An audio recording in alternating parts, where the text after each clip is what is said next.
नमस्कार। अगर आप एचटेट, सीटेट, हरियाणा सीईटी या किसी भी कॉम्पिटिटिव एग्जाम की तैयारी कर रही हैं और अपनी तैयारी को तेज तर्रार और फाटेदार बनाना चाहते हैं तो आइए जुड़िए मेरे साथ।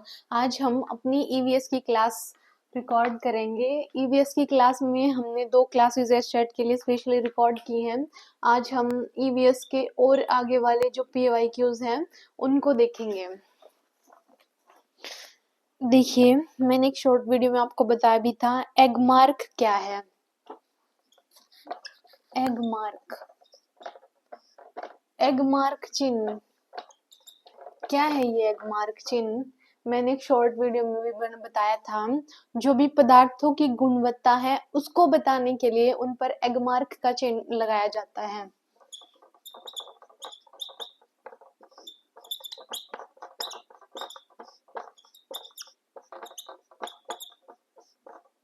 गुणवत्ता बताने के लिए। सुनिए, एग मार्क एक प्रमाण चिन्ह है जो भारत में कृषि खाद्य पदार्थों पर लगाया जाता है। किन पर लगाया जाता है? जो कृषि खाद्य पदार्थ हैं उन पर लगाया जाता है। ये खाद्य पदार्थों की गुणवत्ता के प्रतीक को दर्शाते हैं। इसकी स्थापना कृषि उत्पादन एवं मार्किंग अधिनियम कृषि उत्पादन एवं मार्किंग अधिनियम 1937 से की गई है। 1937 से की गई है और किस मंत्रालय के द्वारा? विपणन एवं निरीक्षण निदेशालय द्वारा। ये एक पर्यवेक्षण एजेंसी है। तो आपको पता चल गया कि एक मार्क चिन्ह क्या होता है और कब से इसकी शुरुआत हुई थी। उसके बाद देखिए,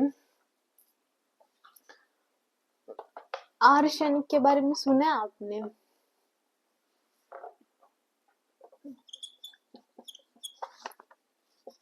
आर्सेनिक ये एक गंधहीन, यानी कि इसमें से कोई महक, खुशबू वगैरह नहीं आती, स्वाद रहित, कोई इसका टेस्ट भी नहीं है। एक उपधातु है। क्या है ये? उपधातु है। वेरी इंपॉर्टेंट है। आर्सेनिक क्या है? एक उपधातु है।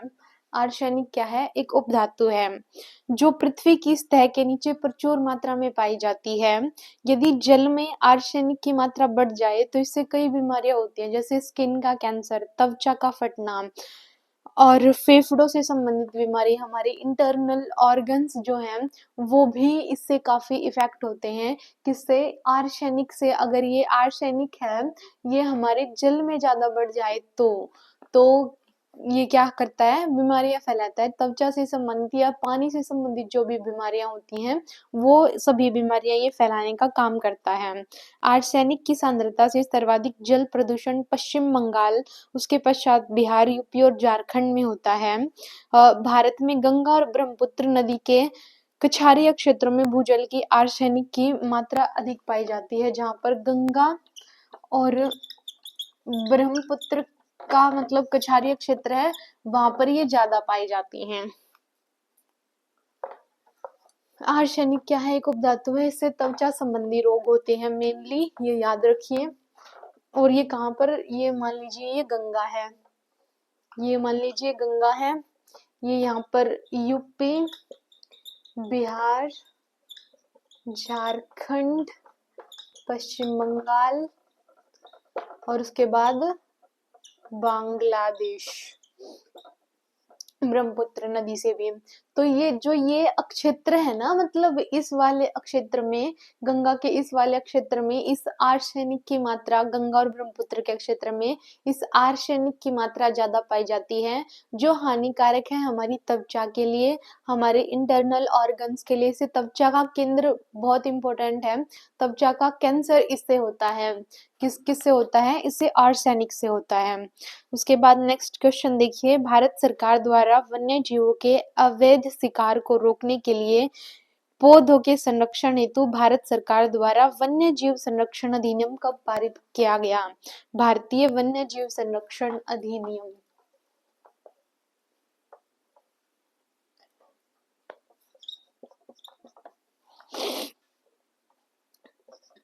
भारतीय वन्य जीव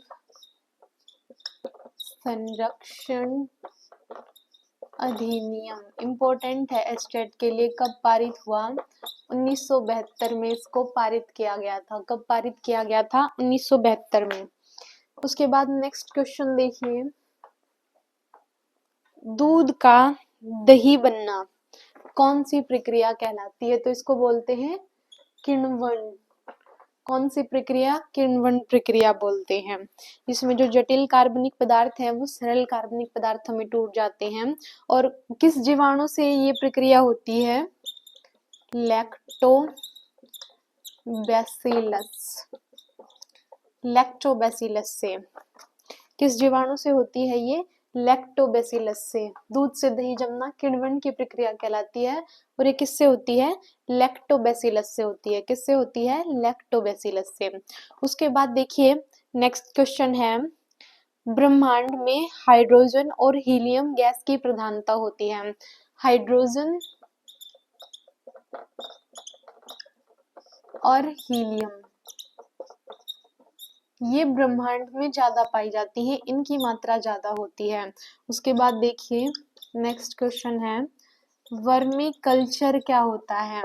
वर्मी कल्चर, वर्मी कल्चर होता है केंचुआ पालन। केंचुआ पालन, केंचुए को किसान का मित्र भी कहा जाता है। क्यों? क्योंकि ये भूमि को उपजाऊ करने का कार्य करता है। आपने देखा होगा बारिश के मौसम में जहाँ पर आपके पेड़ पौधे हैं वहां पर केंचुए निकल आते हैं, तो ये क्या है? ये किसान का मित्र है, भूमि को उपजाऊ करने का काम करता है। और वर्मी कल्चर क्या होती है? वर्मी कल्चर केंचुआ पालन की एक प्रक्रिया है।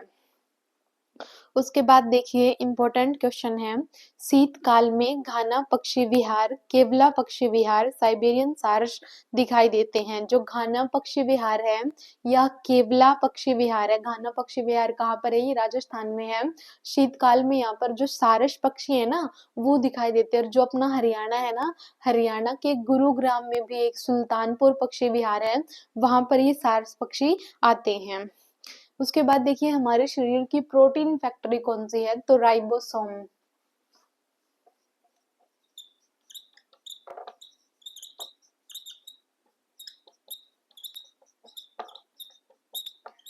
तो कौन सी है? राइबोसोम प्रोटीन फैक्ट्री है।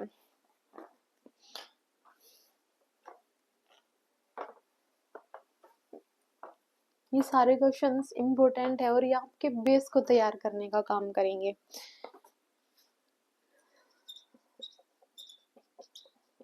शैवालों का अध्ययन क्या कहलाता है? उसके बाद कवक का अध्ययन क्या कहलाता है? जनसंख्या अध्ययन को क्या बोलते हैं?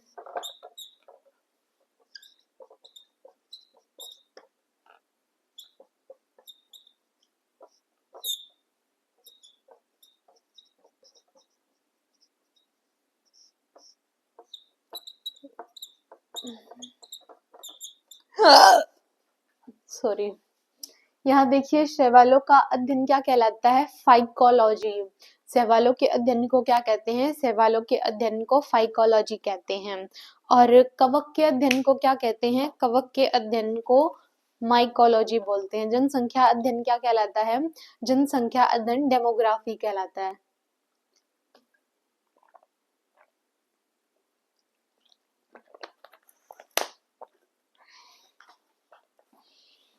शैवालों के अध्ययन को क्या बोलते हैं? फाइकोलॉजी। कवक के अध्ययन को माइकोलॉजी और जो जनसंख्या अध्ययन है उसको डेमोग्राफी बोलते हैं। इंपॉर्टेंट क्वेश्चन है। उसके बाद देखिए नेक्स्ट क्वेश्चन, विश्व वन्य जीव कोष द्वारा, विश्व वन्य जीव कोष, विश्व वन्य जीव कोष है एक, उसका प्रतीक चिन्ह क्या है? ये है पांडा। क्या है? पांडा है। पर्यावरण शिक्षा केंद्र कहाँ पर है? पर्यावरण शिक्षा केंद्र कहाँ पर है? पर्यावरण शिक्षा केंद्र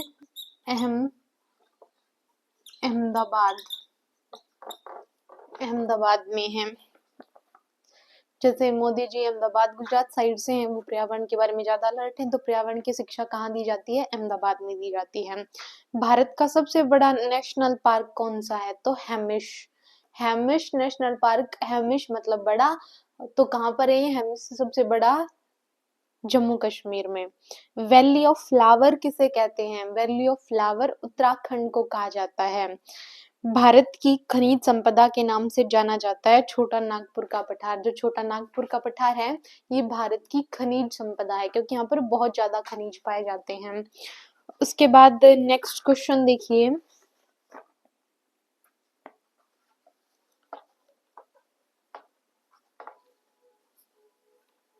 जो बहुत इंपॉर्टेंट है, केवल मैं उन्हीं को करवा रही हूँ।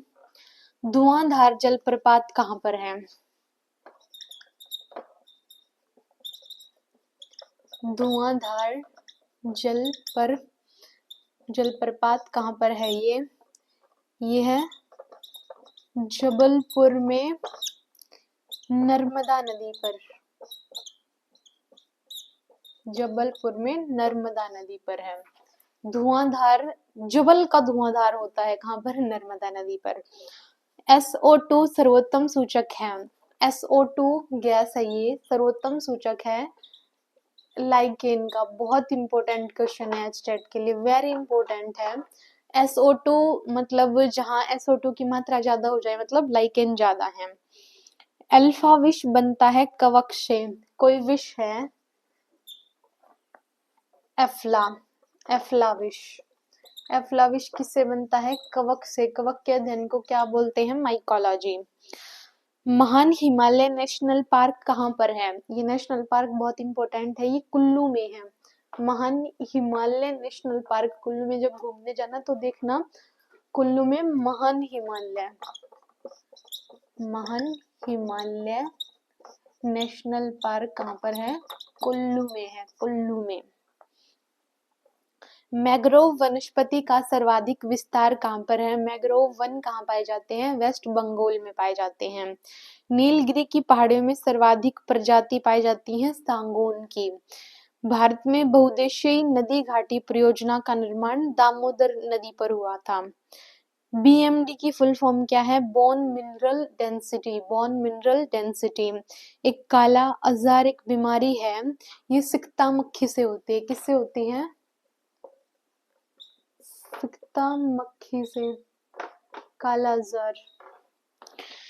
उसके बाद देखिए, दक्षिण भारत की सबसे ऊंची चोटी कौन सी है? जो ये हमारा भारत है, यह दक्षिण भारत की सबसे ऊंची चोटी है अन्नामुडाई,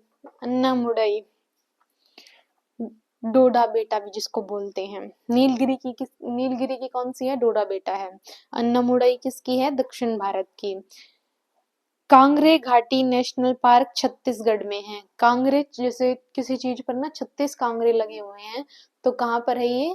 छत्तीसगढ़ में। कांगड़े घाटी नेशनल पार्क कहाँ पर है? छत्तीसगढ़ में। चक्रवातों के अवरोधक का कार्य मैंग्रोव वन करते हैं। कौन से वन करते हैं? मैंग्रोव वन करते हैं। और ये सर्वाधिक कहाँ पाए जाते हैं? ऊपर हमने पढ़ा था, वेस्ट बंगाल में पाए जाते हैं। एडवर्ड जेनर ने चेचक के टीके की खोज की थी। किसकी खोज की थी? चेचक के टीके की खोज की थी।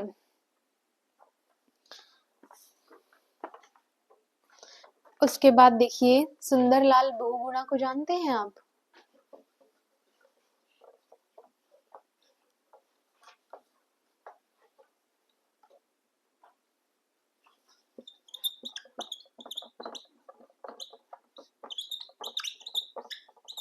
अगर आप EVS पढ़ रहे हैं तो इनसे तो आप परिचित जरूर होंगे। चिपको आंदोलन, टिहरी डैम।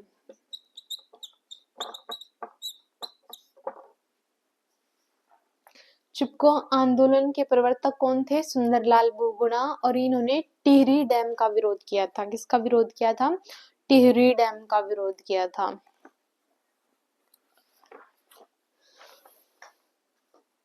उसके बाद देखिए, वैश्विक पर्यावरण सुविधाओं की स्थापना कब हुई थी?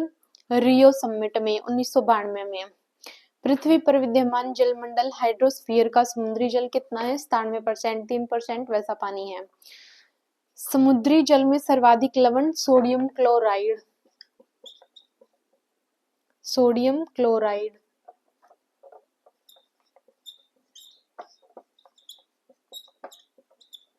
कौन सा लवण सबसे ज्यादा पाया जाता है? सोडियम क्लोराइड पाया जाता है। चींटी क्या है? चींटी अपघटक भी है और प्रथम उपभोक्ता भी है। चींटी क्या है? प्रथम उपभोक्ता भी है और अपघटक भी है। उसके बाद देखिए, समुद्री वातावरण में मुख्यतः प्राथमिक उत्पादक होते हैं। समुद्र में प्राथमिक उत्पादक कौन होते हैं?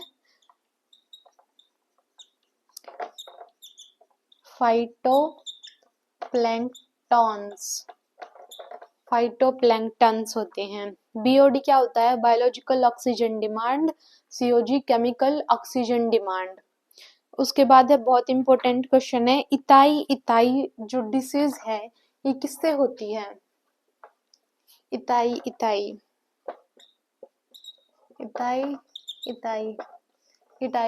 भी इसको बोलते हैं। किससे होती है ये? कैडमियम से। वेरी इंपॉर्टेंट, आता है एग्जाम में ये।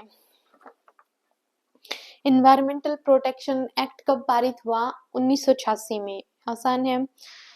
उसके बाद एसपीएम की फुल फॉर्म क्या है? Suspended particle matter. बैक्टीरिया क्या है? डिकम्पोजर, अपघटक है बैक्टीरियाज भी। उसके बाद एनजीटी की स्थापना कब हुई थी? 2010 में, ये मैंने आपको बताया था। पर्यावरण संरक्षण अधिनियम 1986 में पारित हुआ था, ये भी पढ़ा था। और विश्व मौसम विज्ञान संगठन का मुख्यालय कहाँ पर है? जेनेवा में। मौसम के बारे में जानिए जेनेवा में, तो विश्व मौसम विज्ञान संगठन का मुख्यालय जेनेवा में है। संयुक्त पर्यावरण कार्यक्रम 1972 में हुआ था। पर्यावरण हरित विकास पुस्तक के लेखक कौन है? WM एड्स। तो यही थे इम्पोर्टेंट क्वेश्चन जो PYQ थे। आज की VS की क्लास में इतना ही। धन्यवाद।